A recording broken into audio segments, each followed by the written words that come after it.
এই কারণে ভূমিকম্প আসলে সতর্ক হওয়া চাই, গুনাহ ছেড়ে দেওয়া চাই। ভূমিকম্প আমাদেরকে বলে মরণের সময় চলে আসছে, গুনাহ ছাড়ার সময় চলে আসছে, ছেড়ে দাও গুনাহ, মালিকের পথে চলে আসো, তওবা ইস্তেগফার করো। এটা আমাদেরকে ভূমিকম্প শিখায়, আমাদেরকে ভূমিকম্প শিখায়। বলে ভূমিকম্প কি?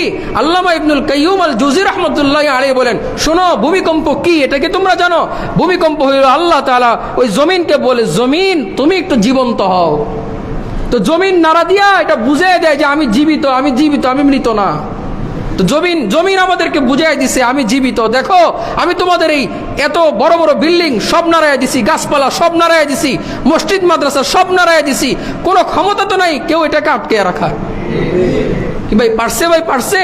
পারে নাই। এই কারণে আসেন কোন দিকে যাব বলেন? আল্লাহর দিকে। বলেন কোন দিকে যাব? আল্লাহর দিকে। কার ডাকে সাড়া দিব? আল্লাহর ডাকে সাড়া দিব।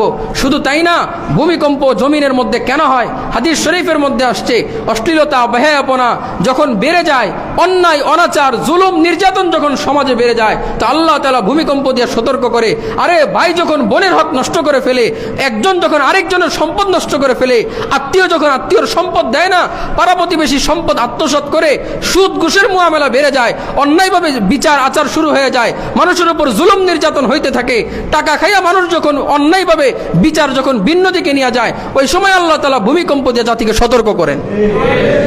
এই কারণে আজকে থেকে পাক্কা ওয়াদা করেন, সমাজের মধ্যে যদি হারাম যদি সয়লাভ হয়ে যায়, তা আল্লাহ তাআলা সতর্ক করেন।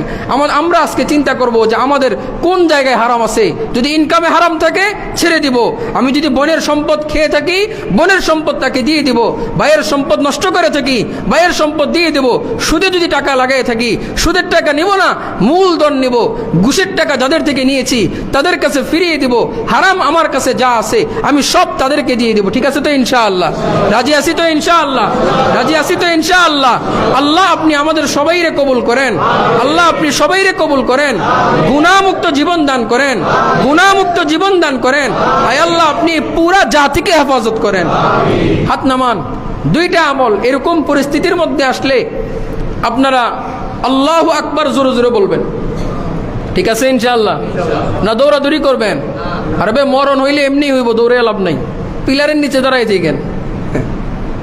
ভয় পাওয়ার কিচ্ছু নাই, মালিকরে ডাকবেন। যতই বিপদ আসুক ডাকবো কাকে? আল্লাহকে ডাকবো।